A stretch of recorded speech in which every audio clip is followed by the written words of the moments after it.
para todos aqueles que estão no território a lutar todos os anos. Nós parece que somos o único país que tem data e hora, só falta tocar o sino, para iniciar a época de incêndios. Dos 230 deputados, eu creio que cerca de 80% ainda não perceberam o que é que são os bombeiros. As palavras, Bruno Mendes. Fazer apenas uma correção, não é Bruno Mendes, é Bruno Nunes. Nunes, peço desculpa. É penoso ouvir a senhora Ministra. É lamentável, não só as declarações atuais, que não são obviamente descontextualizadas, são de falta de conhecimento concreto. A senhora Ministra é inclusive ingênua ao ponto de assumir perante a comunicação social, numa falha clara de comunicação por parte do Governo, tem sido reiterado em diversos ministérios, mas neste em concreto não pode acontecer isto. Não pode acontecer e Luís Montenegro tem uma responsabilidade direta, porque a conferência de imprensa a semana passada, Luís Montenegro quase que passa a bola à senhora Ministra sem ela perceber que ia falar e fica ali meio atrapalhada em frente à câmara de televisão numa atitude penosa. Tem a ver com a área de atuação também profissional de Maria Lúcia Almaral? O setor não tem capacidade para estar onde está. Nós estamos a falar de um Ministério com uma importância. E repare, Ana Catarina Mendes referiu aqui alguns pontos que são importantes e este assunto tem que ser tratado. Primeiro, dar também uma palavra de solidariedade e de encorajamento para todos aqueles que estão no território a lutar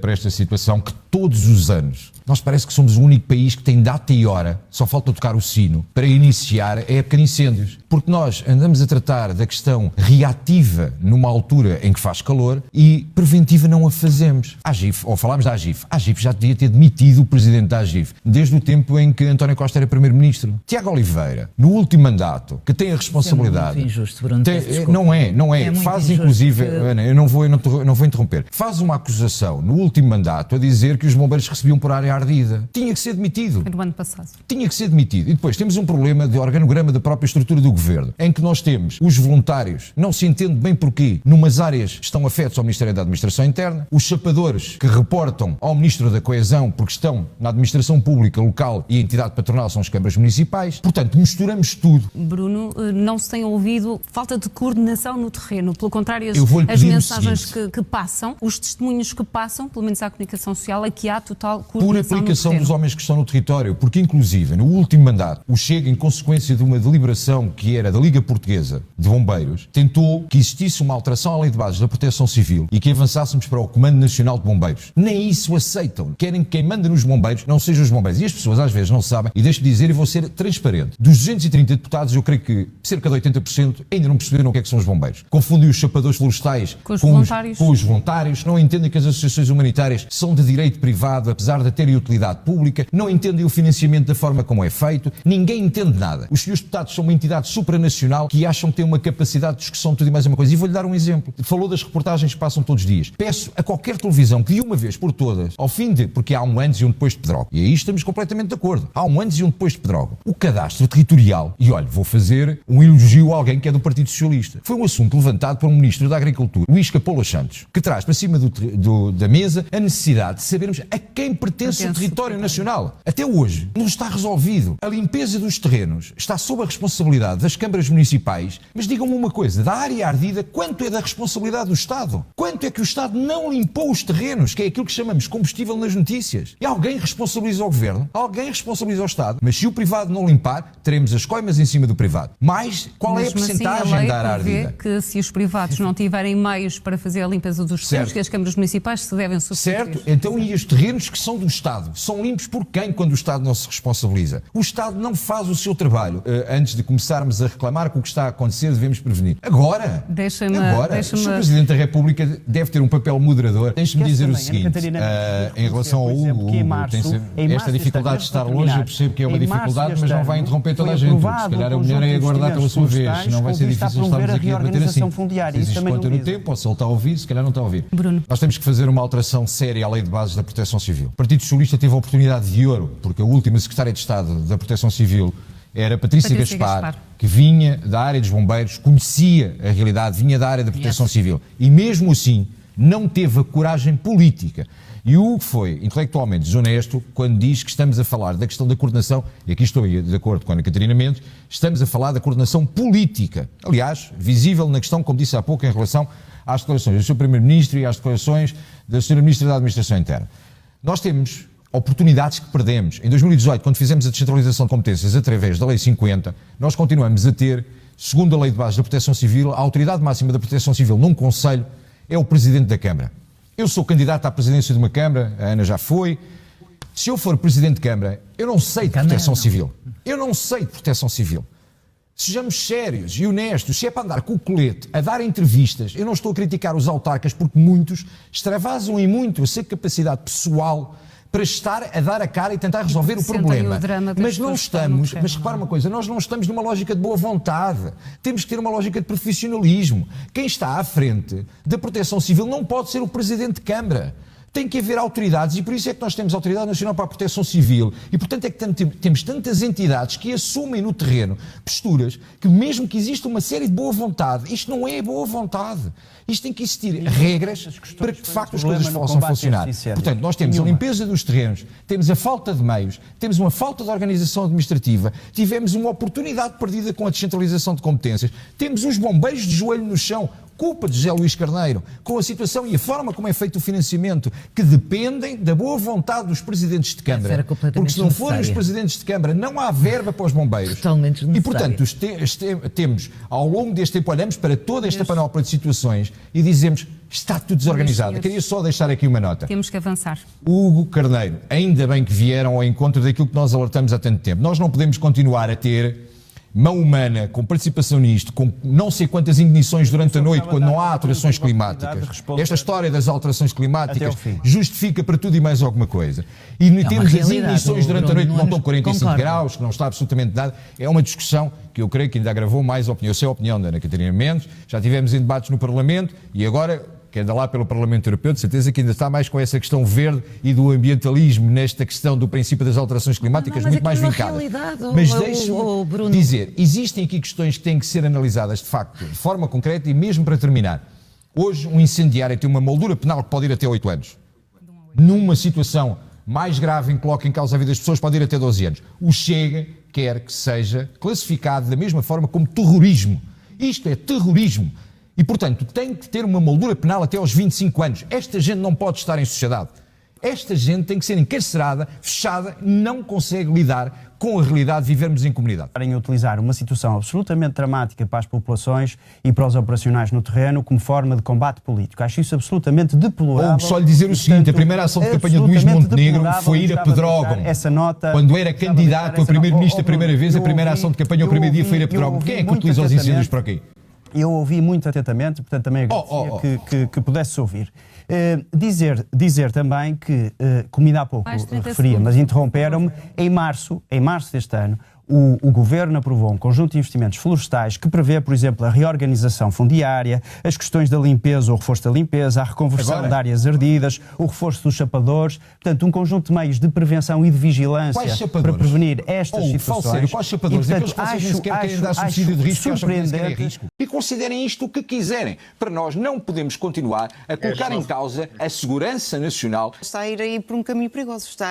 Porque está a fazer aí uma relação direta entre imigração e segurança. Está a fazer diretamente. Eu vou-lhe dizer o seguinte, se estivéssemos num país de origem muçulmana, não me estava a fazer sequer perguntas porque não trabalhava na televisão. Portanto, agora, para além da xenofobia, também discriminação. Portanto, não, é para percebermos que existem questões culturais que nós não admitimos que a nossa cultura seja subvertida. Mas, Bruno, as medidas que acordaram com o Governo violam a Constituição. Deixe-me dizer o seguinte, é tão consensual que o próprio Tribunal Constitucional não conseguiu, por uma maioria alargada, votar este acórdão e as deliberações que aqui estão em cima da mesa. Teremos tempo para poder analisar, ainda é muito fresco, passa a expressão, mas deixe-me dizer, puxar um bocadinho atrás. É que, minutos antes de nós entrarmos no ar, o comentador que tem em estúdio, era bom que, por vezes, quando estamos a comentar, que tenha direito ao contraponto. Porque o ataque que faz André Ventura e a questão das instituições e do ataque às instituições, para nós é muito claro. Sabe que este acórdão vem dar razão àquilo que André Ventura diz desde o dia 1 que entrou na Assembleia da República. É que esta Constituição já não serve às necessidades do país. Se fizéssemos um referendo à data de hoje e percebesse se os portugueses estão de acordo ou não com as limitações à imigração e em momento algum o reagrupamento familiar se pode sobrepor àquilo que são questões de segurança nacional. Por cada dia que passar, cada dia que perdermos a aplicação de uma lei de estrangeiros que seja de facto justa para todos, estaremos a permitir uma invasão silenciosa, um problema sério na nossa sociedade em que é incontornável que é isso que a sociedade pensa. Ao fim destes anos todos, da entrada do Chega na Assembleia da República, aquilo que percebemos é, ponto número 1, esta discussão está em cima da mesa, deve-se ao Chega. Ponto número 2, o Governo vem em encontro do Chega porque percebeu que, de facto, o Partido Socialista, com a criação da AIMA, com a extinção do CEF, deixou o país de pantanas, com as portas abertas para os imigrantes, com consequências dantescas, inclusive para os próprios imigrantes, que muitos deles são explorados e vivem no âmbito de serem usados por máfias de tráfico humano. Bruno, mas explique-me uma coisa. Quando André Ventura diz que não há nenhum direito familiar que se sobreponha à segurança do país, certo. Isto não é uma espécie de incitar à violação dos direitos humanos? Quer dizer, porque é separar famílias? Não, existem regras, mas sabe que nós parece que de repente estamos a tentar criar em Portugal alguma regra extraordinária. Basta ver o registro de entrada no Reino Unido, da forma como têm que entrar e como têm de declarar a entrada e como existem regras claras em todo o mundo. Sabe, passa muitas vezes a falácia de que a questão da sustentabilidade da segurança social, porque sem imigrantes parece que os portugueses não fazem nada. Os portugueses não querem trabalhar e, portanto, não há forma de sustentar a segurança social. E nestes debates, porque são sempre muito curtos, não temos muito tempo, porque se tivéssemos tempo, poderíamos analisar o relatório no início do ano do Tribunal de Contas em relação à insustentabilidade da segurança social e que é claro, quando diz claramente, passa a redundância, que esta questão dos estrangeiros e a lei da imigração,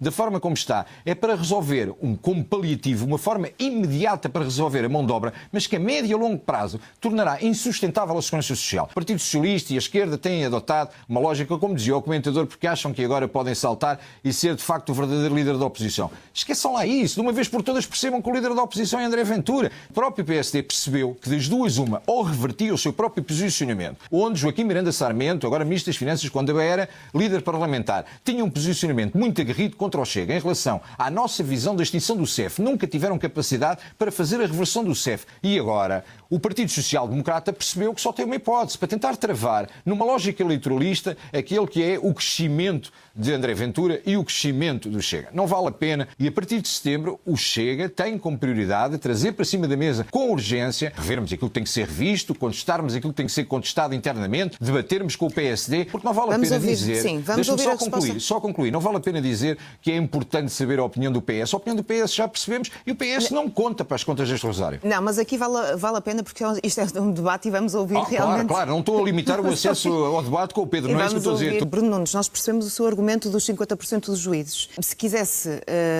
também convencer esses tais 50%, não teria sido mais fácil obter pareceres, ouvir instituições, ouvir associações? O facto disto ser tão claro como a água para o Partido Socialista, olha, não foi tão claro como a água para os próprios juízes, porque os próprios juízes não se entenderam de uma forma, vamos respeitar aquilo que lá está, a maioria vence, mas a maioria vence. Eu ouvi aqui a representante da Casa do Brasil e deixa-me lhe dizer o seguinte, a maioria vence e a última coisa que Portugal quer, ou que o Chega quer, é termos uma democracia de juízes como acontece no Brasil. E, portanto, nós não queremos isso. E aquilo que foi determinado... Mas ouvir a opinião de brasileiros e de associações brasileiras não tem nada a ver com as leis brasileiras, Bruno. Não. Estamos a falar... Estou-lhe a dar só o exemplo. Nós não queremos uma judicialização da política nem uma politização da justiça. Quando André Ventura é claro na questão da esquerda e da institucionalização quem pratica crimes de golpe de Estado deve ser punido. Isso é a vossa opinião. Vocês continuam a apoiar o Maduro, que perdeu as eleições e por isso, se quiserem irmos para isso, quisermos ir para ditadores comunistas e socialistas que ao longo da história vão tomando posse daquilo que não é deles, isso seria o debate. Mas não é esse o debate hoje. Estou disposto para quando quiser falar sobre ele. Agora, o debate chega a Portugal é por esgotar os argumentos já são fraquinhos. Eu estava a replicar aquilo que foi dito pela representante da Casa do Brasil. E com todo o respeito que exista, não são nem brasileiros, nem de outro país que têm que definir como é que nós nos vamos organizar.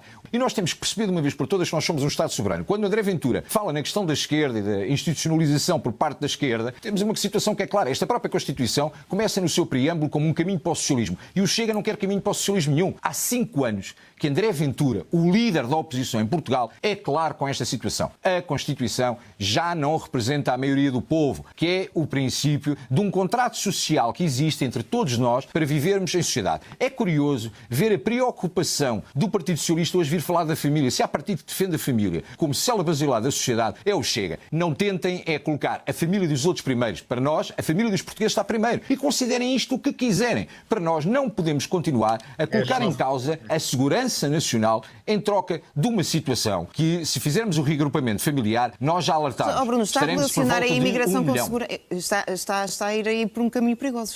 Porquê? porque está a fazer aí uma relação direta entre a imigração e segurança. Está a fazer diretamente. Eu vou-lhe dizer o seguinte, se estivéssemos num país de origem muçulmana, não me estava a fazer sequer perguntas porque não trabalhava na televisão, porque é mulher. Portanto, agora, para além da xenofobia, também discriminação. Portanto, não, é para percebermos que existem questões culturais que nós não admitimos que a nossa cultura seja subvertida. Existem questões de multiculturalismo que falharam em toda a linha. Esta questão da lei dos estrangeiros, quando dizem ainda bem que isto vai para trás, cada dia, e retoma a minha intervenção inicial e o porquê de estar a puxar todos os problemas relacionados com a questão da imigração. Mas certo, o Chega acha que todos os imigrantes, claro. O Chega acha que todos os imigrantes vêm praticar crime? Não. O Chega acha que todos os que vêm não vêm trabalhar? Não. O Chega não tem esse posicionamento. Queremos é as coisas clarificadas e queremos claramente perceber quem entra, como entra, em que condições entra, onde é que o Pedro Delgado Alves e o PS esteve preocupado com isso, quando os imigrantes que nós vimos chegar, nomeadamente do subcontinente da Índia, aquilo que verificamos é que as mulheres não vêm. Onde é que estão as mulheres? Onde é que está o agrupamento familiar? Onde é que eles estão? Porque só vêm homens. Deixe-me só dizer o seguinte, eu acho lamentável que inclusive se consiga constantemente conotar as políticas de imigração e a necessidade que temos no país com trabalhadores para a agricultura, trabalhadores para a construção civil, ou seja, mão de obra desqualificada. É pena que essa atitude seja, no meu entendimento, até xenófoba, porque parece que só precisamos daqueles que vêm fazer o trabalho dos alegados portugueses que não querem trabalhar. Vai compreender que está habituado à televisão e aos momentos televisivos. Vamos ouvir no Parlamento a reação do Bloco de Esquerda. Ok, foi interrompido pelo assessor do Bloco de Esquerda, porque Fábia Figueiredo nem deputado é, mas ganha tempo de antena nas televisões. É uma coisa espetacular. Mas não é esse o nosso tema. Mas não é esse o nosso tema. Pois, mas é importante que isso fique vincado. Mas deixa-me dizer o seguinte, as propostas que inclusive o Partido Socialista, ainda no tempo de Pedro Nuno Santos, apresentou em relação a esta questão, uma das principais propostas levava e colocava inclusive a AIMA a trabalhar como praticamente o Departamento de Recursos Humanos de muitas empresas. E depois aparecia, por parte do Governo, também nessa altura, em charneira, a seguir o PS, a lógica da via verde imigrante.